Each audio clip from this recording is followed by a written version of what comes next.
I can see them just allowing Bayern that little bit of possession again and then hit them on the counter. It's set up perfectly for them, and I just don't think... I mean, we can talk about Real Madrid. They'll give you chances. So will Bayern Munich. Yeah. So I don't...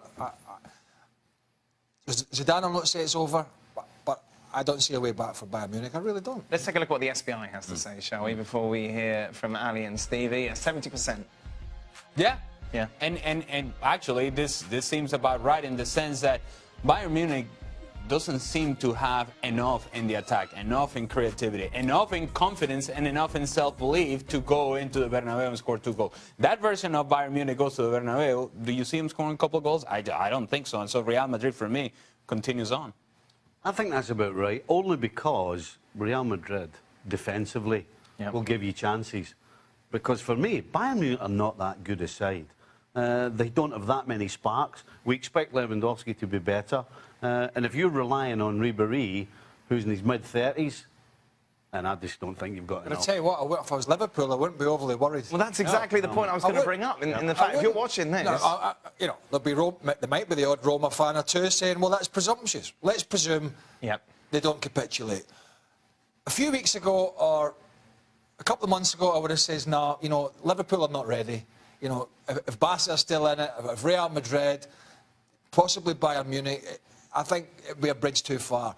But watching how, on a one-off game this is, not over the course of a season, but watching how Liverpool have stepped forward and how much they can hurt teams with their... I mean, the pace that Liverpool play at is a damn sight quicker than what Bayern Munich played at tonight. Yep. And if it is Real Madrid in the final, yes, they'll be favourites. But 2 months ago, I would have said, no, I can't see Liverpool beating any of the big teams. But I think that narrative for me has changed. But Real Madrid would be favourite based on resume, not based on what they're doing, on what you see on the field. Because if you evaluate what they do on the field, you have to be encouraged if you're a Liverpool and a Liverpool fan. It's like, wait a minute, this team can run at, we can get at, we can attack them, we can expose them. And if we do, we're going to be in a position where we can win ourselves a Champions League that I don't think many people thought it was possible. No. I couldn't agree with Craig more. I certainly didn't think it was possible. So you disagree with me? Didn't understand. I don't know what you said. Okay. No idea what you said. That's it. So you're happy? Yes, absolutely. Yeah. Going forward, Liverpool will hurt any team, regardless whether it's Bayern or Real Madrid, although I think it's Real Madrid that will go through. They can score goals on them, no question. Such a weird game. Yeah. Why? Well, Real Madrid did not play well by their standards, but they've carved out a win, which is probably going to take them through now. But I wonder, for all those chances that Bayern Munich had, I just wonder if we're looking back now again at a little lack of sharpness in the key area where, and this has been discussed many times, the Bundesliga's over. Yes, they're still winning on a Saturday or a Sunday or a Friday, whenever they're playing. But that little edge has gone, and it's been gone for quite a bit now. And it just looked as if they played well, but that little bit of sharpness in the final third, and you saw it there from the Lewandowski chance at the end, was just gone. A reminder for Bayern, of course, a lot of injuries going into this. You had no Neuer, no Alaba, Vidal out as well. Of course, during the game, you saw Robin go off and Boateng. That's got to obviously affect things. Well, it does, but I'd like to say that anybody who didn't see this game and actually watched the highlights might think Bayern played well. But they didn't. You know, all of those chances didn't come from, you know, 3, 4, 5, 6 passes, you know, nice little movements. I mean, they were all just sort of, they just appeared, set pieces and balls thrown in. There was no real football that Bayern played for me. So, honestly, I think at the end of the day, it's the right result. Really? I always thought Real Madrid, even if Bayern had scored, I always thought Real Madrid had another gear. It's a lot of mistakes in this game, whether you're Real Madrid or Bayern Munich, in particular Bayern Munich. And those mistakes Real Madrid takes advantage of. But across the board, underwhelming performances by a lot of players in both Real Madrid and Bayern Munich. The difference is that Bayern Munich, in positions where they can score a goal, they take a donkey touch. It gets away from them, and that's it. Where Real Madrid had their chances, however limited they were, in transition, Marcos Asensio comes on from the bench, and what does he do with his first touch on the ball, or one of his first touches on the ball? He puts it in the back of the net. It's 2-1, and Real Madrid doesn't have to do much more than that. And so it is the responsibility of Bayern Munich to then carry the rest of the game, and they didn't. And there was a lack of emotion in this match, and there was a lack of emotion in the Alliance Arena, and it just felt, if you compare it and contrast it to what it was like at Anfield yesterday, and the electricity in that stadium, none of that in Germany, none of that in Munich. And you could sense it that the players didn't truly believe that they were capable of scoring or overcoming whatever deficit they had against Real Madrid. There was a real acceptance from everybody. Yeah, it's like, okay, this is happening. On the field and off the field, that when that second goal went in, it was done and dusted. I think they all started feeling sorry for themselves. You know, you spoke about all the injuries before the game, and then you had Robin and you had Boateng as well. It just felt as though they just accepted that, you know what, this is it. Mane missed a hatful of chances. Well, a hatful. Mane missed 2, maybe 3 for Liverpool. But if you transported that Liverpool front 3 and their current form into the Bayern Munich side, they'd have won this game. Sure. That was the difference. Yep. Didn't play great, but had chances, but lacked sharpness. How many times do you see Lewandowski not even hit the target, try to clip it over the keeper from what, 12 yards? Doesn't happen. How many times has Frank Ribery took a touch like that in the final third? I mean, they're rare. Yeah. They're rare from players of that stock. Just a little lack of sharpness again, maybe. So how are those touches reflected in Steve Nichols' player ratings? Let's take a look then, Stevie. I do need to change one. Already? Okay. Already? Yeah. We haven't even shown them? I actually gave Lewandowski 6. I should have given him 4 as well. Yeah. You know, 2 chances in the game that he, 9 times out of 10, would put away. The header straight at the keeper, and then the one that he puts wide. Ribery would have got more than 8 if he hadn't had the donkey touch. Because Hammond's got a 6 for what? Hammond's got a 6 for what? Just because he was there. Oh. He played the part. He played. It's a high mark for Hold on being a there. second. He's the guy that put Kimmich through for the goal. Okay, all right then. So Muller. there you go. Muller, There's 6. Muller did what he normally does. He's a guy that never actually shows much. He always appears in the box and will take a chance or whatever. He had a couple of opportunities that actually his teammates stopped him rather than Real Madrid defenders. And Martinez did a lot of running around. He worked his tail off. Rafinha gets 4 because, I mean, that pass that leads to the second goal and the goal that finishes this tie, he gets 4. Hummels 6. Tried hard. Boateng gets 7 because he wasn't on long enough to make any mistakes. Kimmich got the goal. And Ulrich gets 6 because, although you could say everybody he else had got no 6s. chances, you could say he had no chance with the goals, but at the same time, I think he should have done. At what stage, given these numbers, just go, just give him a 6 as well. Give him a 6. Give them all 6. After the right back. Goalkeeper right back. Just get So Boateng was better off There was getting a off the couple field. stood out. Lewandowski stood I've not got out. time for this. Do you know I what? want a cup of tea. I need a cup of tea. Do the march yourself the next time now. How long did they take you? Anybody get a biscuit for my tea? I need a biscuit for my tea. That's all I have. Let's talk Lewandowski. Obviously, you know, regarded as one of the best strikers in the world, but we are going to judge him on these sort of performances in these big games as we do other players. And he had a shocker. Yeah, and you could say there are times where we judge strikers and say, well, he didn't get an opportunity. There wasn't a service for him. Well, there were services here for Robert Lewandowski. And the one where he's clipping it over the top is one that he does on a weekly basis in the Bundesliga. It's something that he does in his sleep. So he's got to score that chance. As simple as that. If you put the best players, the top-tier players in the world in that position, in this game, in this scenario, you have to finish the chance. That's what is expected of you. If you don't deliver consistently, then perhaps you're not as top-tier as you think you are. I wonder if Atleti play a couple of great games and they are expected to win, that the Arsenal board might look and say, I tell you what, we could do with a bit of that. You know, good play, physical, organised. I wonder if they're thinking, you know, that could be us. But then we keep hearing, well, he's not their type of guy. So you're talking about Simeone? Oh, sorry, I'm talking about Simeone, who would be kind of the main choice for a lot of clubs these days. Sure. But we keep, well, I've heard from some publications in England coming out of Arsenal, well, you know, we do things a certain way. But is Arsenal not a bit of a step down from where he's been and what he's achieved for Atleti? Well, yeah, but maybe he feels it's a time to move on. I mean, I'm not saying he would go there. I'm saying I think they certainly should be looking. Out of interest, you've got, obviously, Arsenal and Chelsea probably looking for managers in the summer.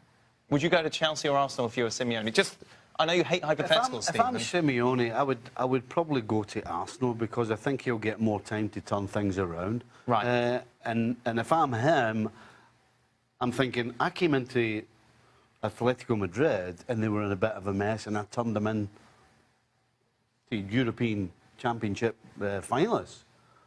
That's something that I think he probably would like to do again, and I think he can do that at Arsenal. I don't see that at Chelsea. Chelsea's, you better produce pretty quick, otherwise you're out the door. He's not on our list, by the way. When you take a look at the odds for the next manager, Luis Enrique, favourite, Ali. Arsene Wenger was asked about him today, says, I don't want to say very much, but he's a very good manager. Does this make sense, Luis Enrique? It makes sense if you are continuing to pursue that playing style of a lot of passing of the ball and movement and so on and so forth and this and that. But is he bringing Lionel Messi with him? I don't think he's... No, he's not. And so, and is he bringing an Iniesta with him? No, probably not. So the truth is that it just doesn't do enough for me in that you have to change the mentality at Arsenal. You have to challenge your players in a way that I don't think Luis Enrique would. I would be all for Simeone, not for Luis Enrique. You don't like this at all, do you? I don't know. At Roma, they couldn't wait to get him out the door. They mutually agreed between the two of them that just on you go. Well, that's what And of mutually course, means. But yeah, and of course, well, thanks for the education. And of You two course- all right today? I know, yeah.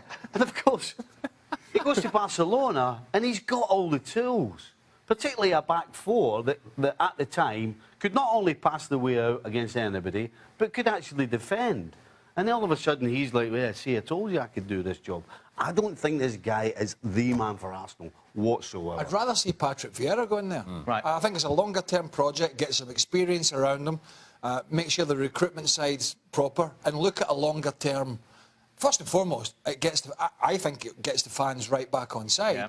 and then you take it from. They're not going to be winning the Premier League next year. You're not going to make that jump to where Man City are now.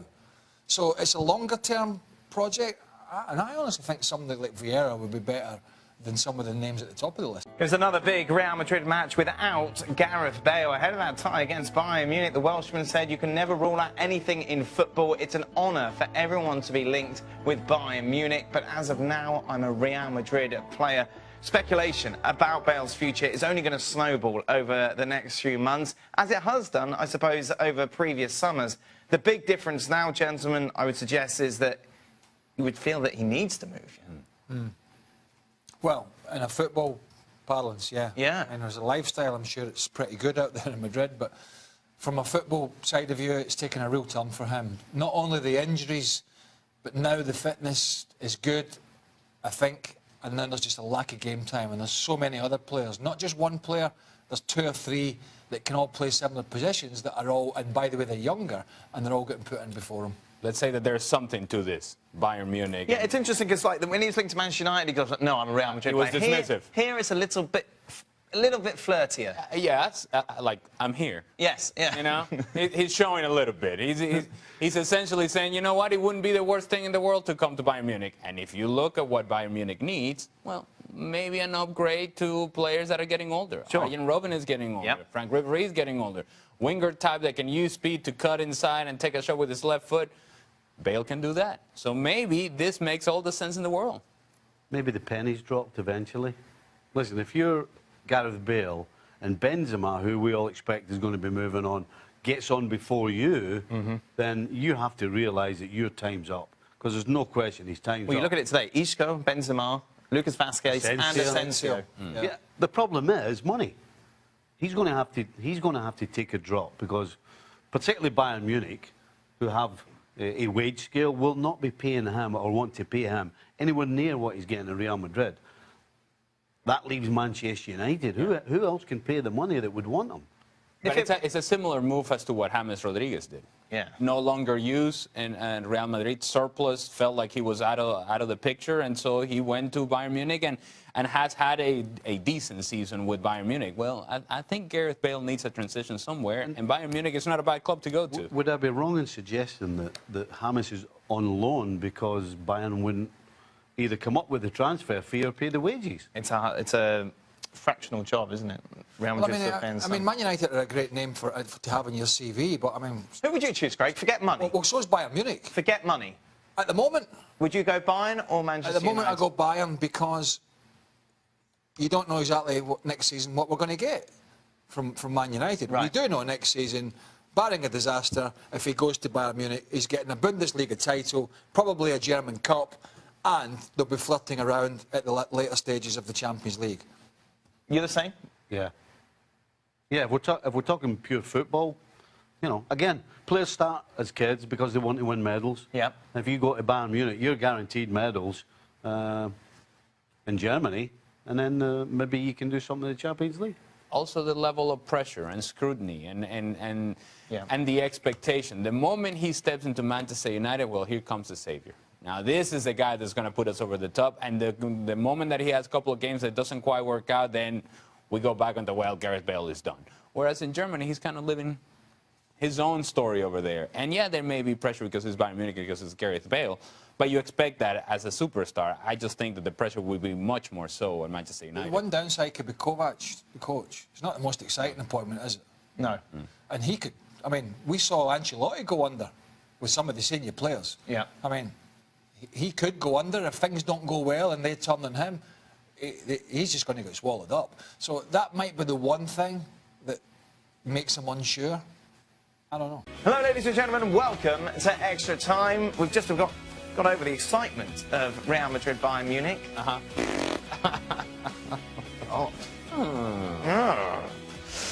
Tonight was a defensive masterclass by Ramos. Does Steve Nicol agree? Elite defender, if they're... Big trim with eyebrows. If they're... Big trim with eyebrows. Necessary. Large lawnmower. It seems playing at home is no more an advantage. Mower. Was it a lot? Funny lawnmowers in Venezuela, by the way. Oh, going through your eyebrows. Going through your eyebrows, yes. It seems playing at home is no more an advantage in the Champions League. A lot of recent results infer to that. Do you think so? No, did you see Liverpool playing at home? That's an advantage playing in that environment. Is it easier I don't think Rome was calling Liverpool and saying, by the way, can we play second leg at Anfield? Is it easier to play away than it was in your day? No.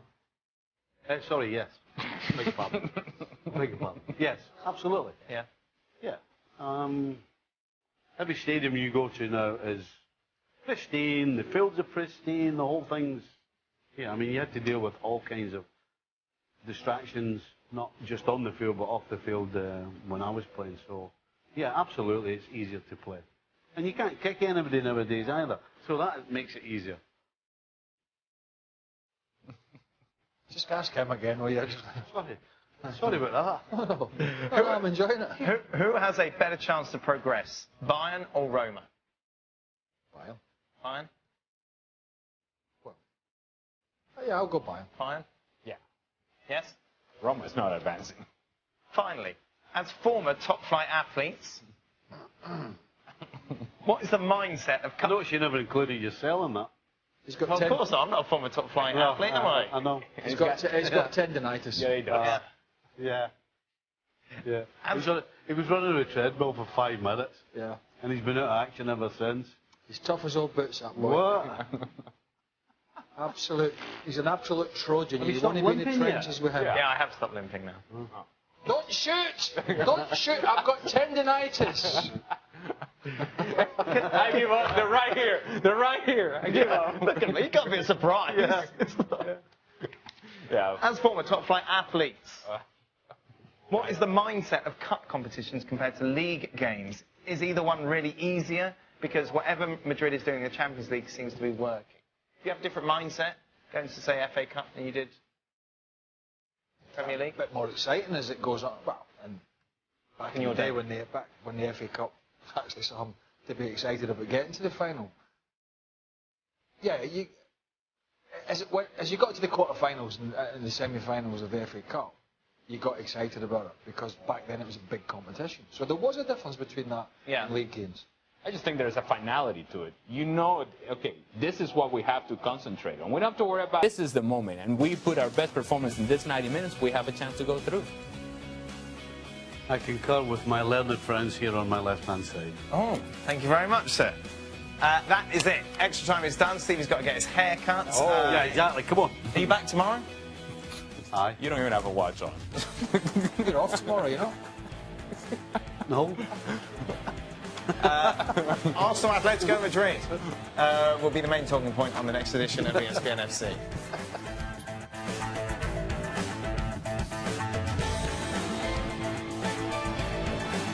I think they had more opportunities than us, but it's normal if you play away in the semis in the Champions League. You suffer. that's normal, and they chose a very offensive lineup, and that's what we expected, and they put us under pressure from the first minute. And but I think, of course, like, we can play better, especially with the ball. I think we had not enough possession to do a very good game, but at the end you have to score, and we did, and we take the good result to Madrid. Is it fair to say, you highlighted it then, is it fair to say that you weren't quite at the top level that we'd expect from Real Madrid, but is this an example of how you use your experience to get the job done? Yeah, you have to be there in the important moments, and we were. I think, like I said before, we can play better with the ball. We had some moments we had the ball and we play good, but not that much as we can. And if you can't do this, you have to work. And I think we did it as a team. We worked a lot, we ran a lot, and we're of course a little bit lucky. But at the end, we have a great result. We took to Madrid.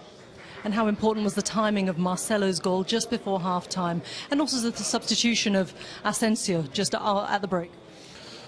No, of course, it was a good moment to score, because in this moment we had some problems, I think, and very important goal. I think the second half we started better than the first half, and of course Marco is a very talented player and always has the possibility to score, and he did with a great run and good pass from Lucas, and these are the moments we have to be on top, and we were, and that's important in the semis. And just really very quickly, what lessons have you learned from the game at the Bernabeu against Juventus that this is actually quite a difficult scoreline? Yeah, of course. We also know it from last year against Bayern. We won away from home 2-1 and had a very difficult second leg. So we expect a hard job again, but today we're lucky with the result. Happy, sorry.